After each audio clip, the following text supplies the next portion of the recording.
各位大家好，今日唔講巴士，唔講鐵路，想講一個比較嚴肅、沉重嘅話題。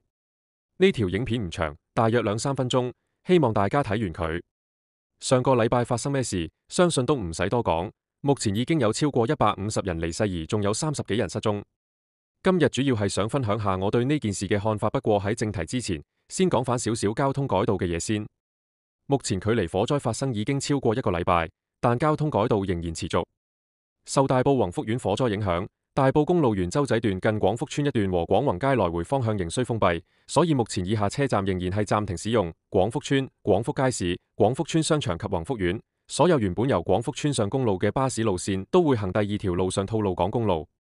由12月1日起，72、72A、73A、744條路線往市區會由全行吐露港改成經白石角行幽景里上山，然後返去大埔公路。唯仲有幾個站，雍怡雅苑自松仔園瞭望台各站仲係停用。如果位於受影響車站嘅乘客，建議可以乘搭小巴 28K 或者搭車去大埔轉車。另外，本人希望目前進出大埔都係可以主要用反東鐵，因為話唔定目前嘅改道都會令到大埔其他道路比較塞車，搭反鐵路可以減低車輛流量。先講一講反正題所提到嘅嘢，其實都只係個人對呢件事嘅看法，所以某些方面可能會夾雜咗少少個人情感上嘅內容落去。如果想要更全面嘅資料，建議睇返官方嘅新聞或者其他專業啲嘅頻道。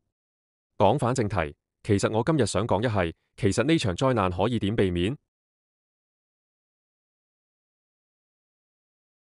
其實3個機會都在眼前，但全部都被一個一個錯過晒，造成今次大禍。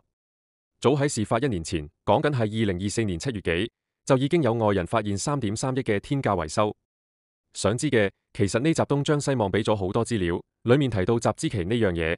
雖然本人對呢方面嘅認識唔多，但聽落去喺出信內1個月之內要交第一期款項係非常之有問題嘅一件事，仲要半年幾要交10幾萬。根據嗰集所講，律師信係6月3號先出，但費用就要6月30號俾完，前後時間1個月都冇。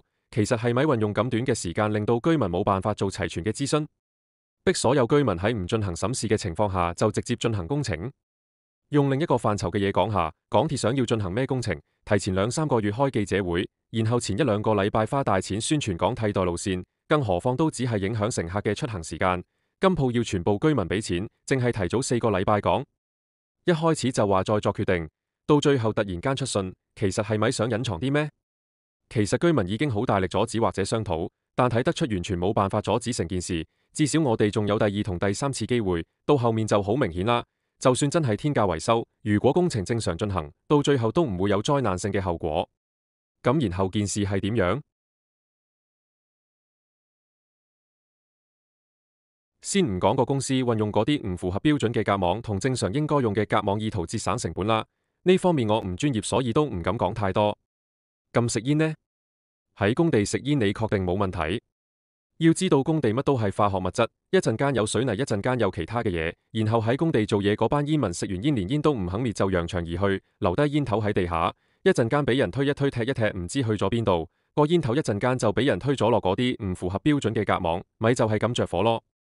咁我哋係咪應該諗下，工地係咪應該俾食煙？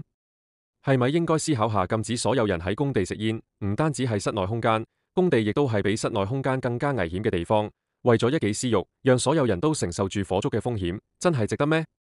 講到前面嗰2個方面，目前鑑於調查都未有詳細結果，自然都唔可以咁快下定論住。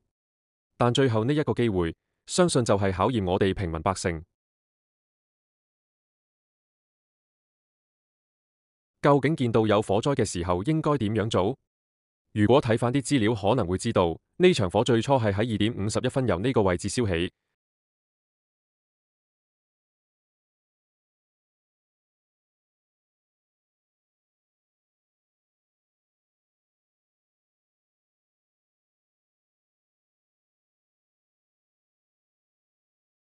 當時係有途人開始影到場火。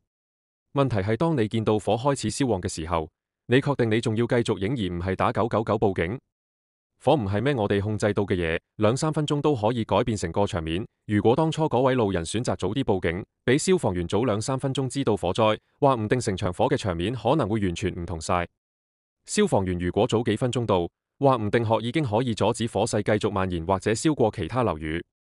雖然我哋只係路人，冇辦法直接阻止場火，但我哋及時做到嘢，其實都係幫緊手。知道目前互聯網非常發達，可能嗰位路人都只係想俾其他人知道呢個消息，但火災絕非小事，報警同叫人逃走點都係最好嘅做法。知道距離場火開始已經過咗1個禮拜嘅時間，所以嗰啲火災成因或者善後我就唔再講太多。如果大家對災難前嘅補救措施有咩意見嘅話，歡迎喺留言區理性討論。